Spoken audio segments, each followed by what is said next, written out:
కలికాలం దేవికి కనకాంబరమాల, కలికాలం దేవికి కనకాంబరమాల, చేయి వదలరాదని చేమంతుల మాల, చేయి వదలరాదని చేమంతుల మాల, మోహనాంగి నీకిదే మొగలి పూలమాల, మోహనాంగి నీకిదే మొగలి పూలమాల, దయతలిచే తల్లికి దవన పూలమాల. Today we are going to worship the Mahalakshmi, which I think is very much worshipped in this country, where they worship her as Maria. And also there's a Swambhu of Maria you must have seen.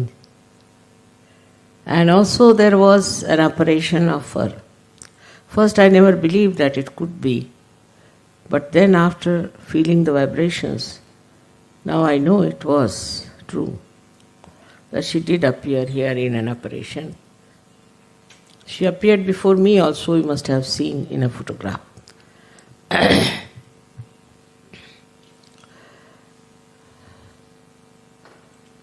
This is the principle by which you have risen to this state. The central path of your ascent is created by Mahalakshmi power for the Kundalini to rise. In the temple of Mahalakshmi in Kolhapur, they always sing the song of Udo Udo Ambe. So I asked the people there, why do you sing Ambe's song in Mahalakshmi's temple? So they said that we don't know why we do it. But is it wrong? I said no. Because only in the Mahalakshmi channel, Kundalini can rise.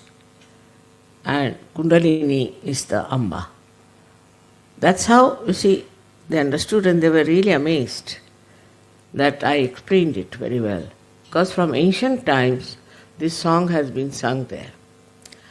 And they never knew why this song is sung. Coming to the point of Mahalakshmi,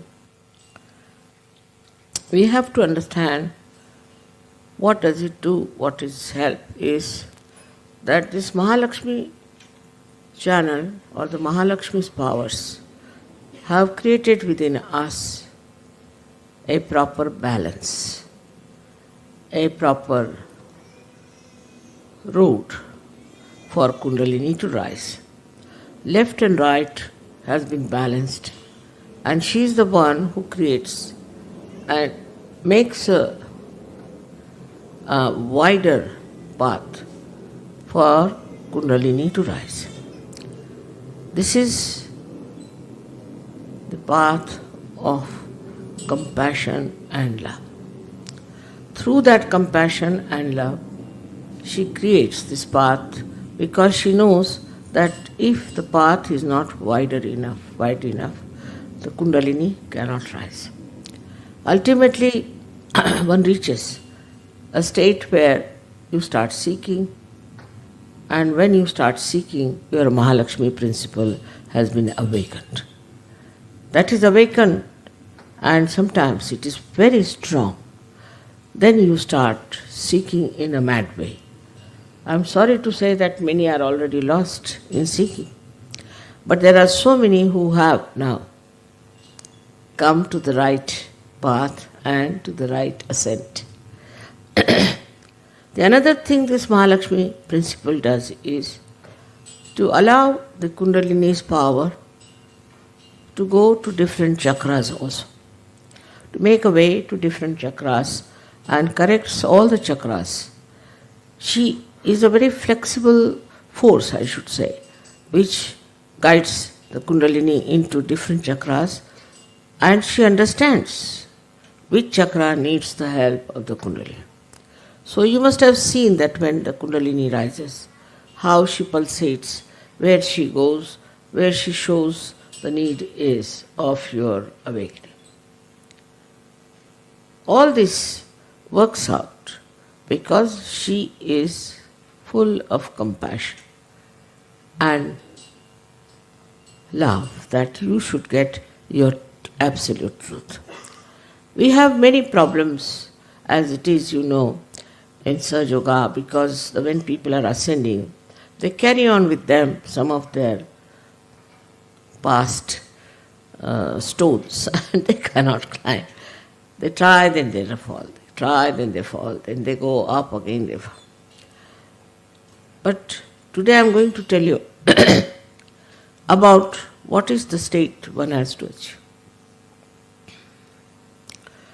As Sri Krishna has said it in the Gita, describes Sthita Pragya, the second chapter, but it's very difficult to understand him. It is not so clear-cut as your mother is. So people don't understand what he's saying. Can you close them?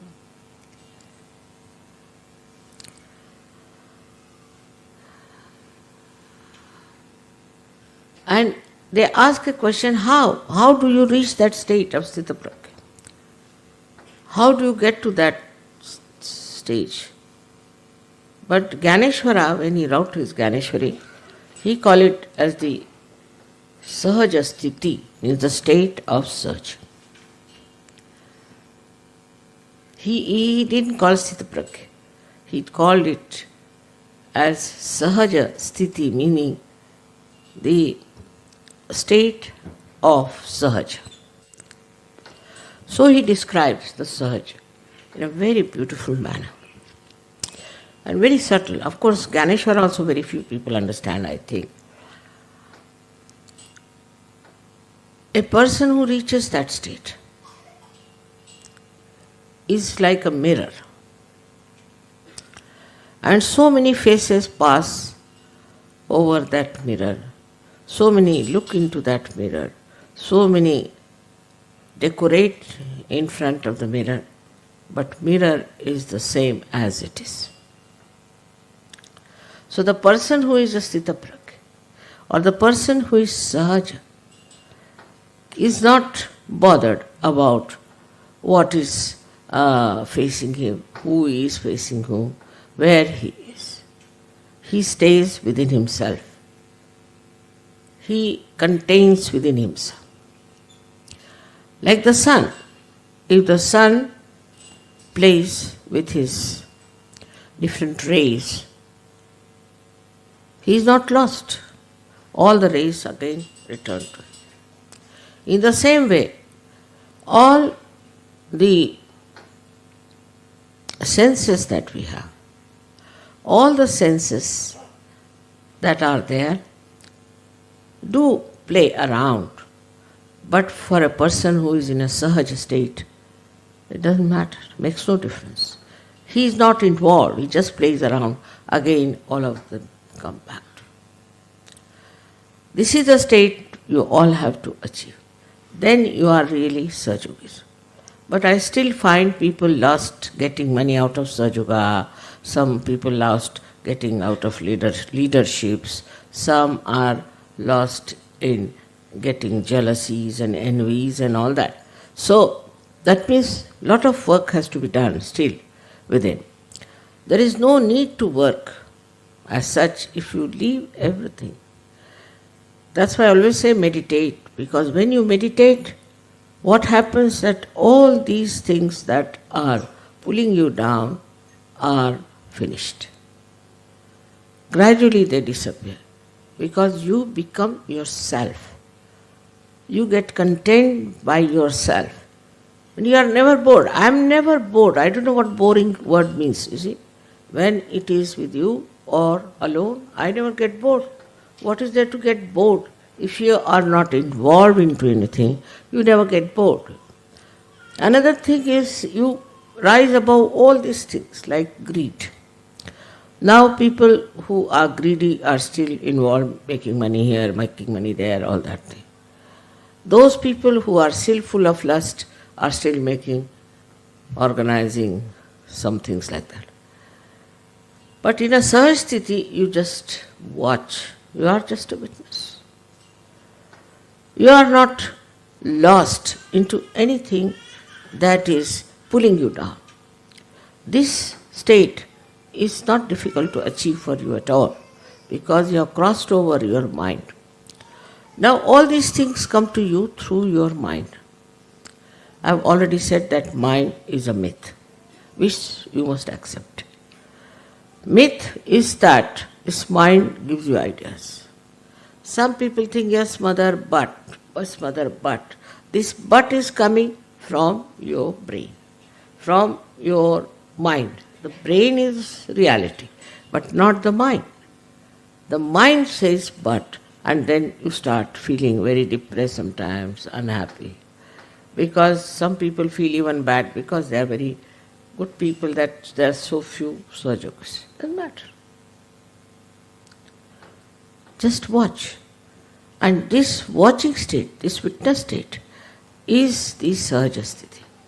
In that you become so subtle, you become yourself, meaning so subtle that nothing can disturb you, nothing can change you. Now see the nature as it is. You know there are 92 elements. And 92 elements, none of them can be, say for example, you cannot make silver into gold, gold into silver. The atoms are so arranged that they have certain valencies. And apart from atom, even molecules are so arranged that they have their own structure. You cannot change. If you try to change, then you create bombs, atomic bomb, this bomb. It's absolutely destructive. It's only human beings who can change, who can transform. Now look at the blessings that you are a human being and you can be transformed and you can be made into a new element, that is the self. This is the speciality of human being. But if somebody that is false guru or somebody, he tries to do something, you'll explode. I've seen people who have been to false gurus, they still faint, they still have problems, they still get trouble, more than people who have been without them. They are also all right now, much of them are improved. But this is one thing one should understand, that in one way, when you are analyzing and when you are breaking an atom or you are breaking a molecule and trying to transform, it explodes.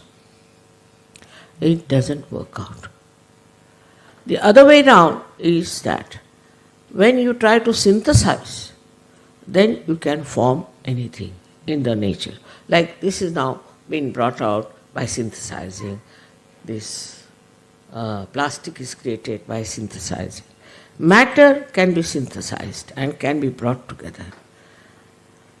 And human beings have to get synthesized also. They can be synthesized better than matter. Shri Mataji గారు ఈ స్పీచ్ని పోర్చుగల్లో November 96లో Deepavali పూజలో ఇచ్చారండి. ఈ స్పీచ్లో శ్రీ మాతాజీ గారు శ్రీ మహాలక్ష్మి తత్వం గురించి వివరించారండి. పోర్చుగల్లో శ్రీ మహాలక్ష్మిని మరియా పేరుతో పూజిస్తారు. కుండలిని ఉద్ధానం చెందుటకు వీలుగా మహాలక్ష్మి శక్తి వలన ఆ మార్గం సృష్టింపబడింది. కొల్హాపూర్ మహాలక్ష్మి ఆలయంలో మేలుకో మేలుకో అంబా అని ఎప్పుడూ అక్కడ భక్తులు పాడుతూ ఉంటారు. శ్రీ మాతాజీ గారు అక్కడికి వెళ్ళినప్పుడు వారిని మహాలక్ష్మి గుడిలో అంబ యొక్క పాట ఎందుకు పాడుతున్నారని అడిగితే వారు మాకు తెలియదన్నారు. ఎందుకంటే మహాలక్ష్మి యొక్క మార్గంలోనే కుండలిని పై దిశగా ప్రయాణించగలదు. కుండలిని అనగా అంబ అని చెప్పారు శ్రీమాతాజీ గారు. మహాలక్ష్మి తత్వం మనలో కుండలిని ఉద్దానపరిచి మనలో సరి అయిన సమతుల్యాన్ని ఇచ్చి పైకి ప్రయాణించుటకు విశాలమైన మార్గం సృష్టిస్తుందండి. మహాలక్ష్మి తత్వం అన్ని చక్రములకు మార్గమును ఏర్పరిచి వాటిలోని దోషములను సరిదిద్దుతుంది అని చెప్పారు శ్రీమాతాజీ గారు. శ్రీకృష్ణుడు భగవద్గీతలో స్థిత ప్రజ్ఞ గురించి చెప్పారు. జ్ఞానేశ్వరుడు తన జ్ఞానేశ్వరి గ్రంథంలో స్థితప్రజ్ఞని సహజ స్థితి అని చెప్పారు అని అన్నారు శ్రీమాతాజీ గారు. తన ఎదుట ఉన్న దాన్ని గురించి లేక తాను ఎక్కడున్నాననే సంగతి పట్టించుకోకుండా తనలో తానే లీనమై నిశ్చలంగా ఉండి సూర్యుని వలె కాంతితో శోభిస్తూ తన యొక్క ఇంద్రియాలతో ఆడుకునే స్థితిని స్థితప్రజ్ఞ స్థితి అని చెప్పారు శ్రీమాతాజీ గారు. ఈ స్థితికి చేరిన వారు లోభత్వానికి దూరంగా ఉంటారు. కేవలం గమనిస్తూ సాక్షిగా సహజ స్థితిలో ఉంటారు. దాన్నే మనసుక మిథ్య అంటారు. మిథ్య అంటే మెదడులో ఊహలు కల్పిస్తుంది అని శ్రీమాతాజీ గారు చెప్పారు. శ్రీమాతాజీ గారు అన్నారు, సాక్షిభూత స్థితి అయిన సహజ స్థితిలో మీరు ఆత్మస్వరూపులే అవుతారు. మీరు అతి అవుట వలన మీ యొక్క నిశ్చలతను ఏది ఆటంకం పరచలేదు. ఏది మిమ్మల్ని మార్చలేదు. ప్రకృతిని, వెండిని, బంగారాన్ని మార్చలేము. కానీ మనిషిని ఆత్మగా మార్చవచ్చు. మానవుల్లో ప్రత్యేకత ఇదే.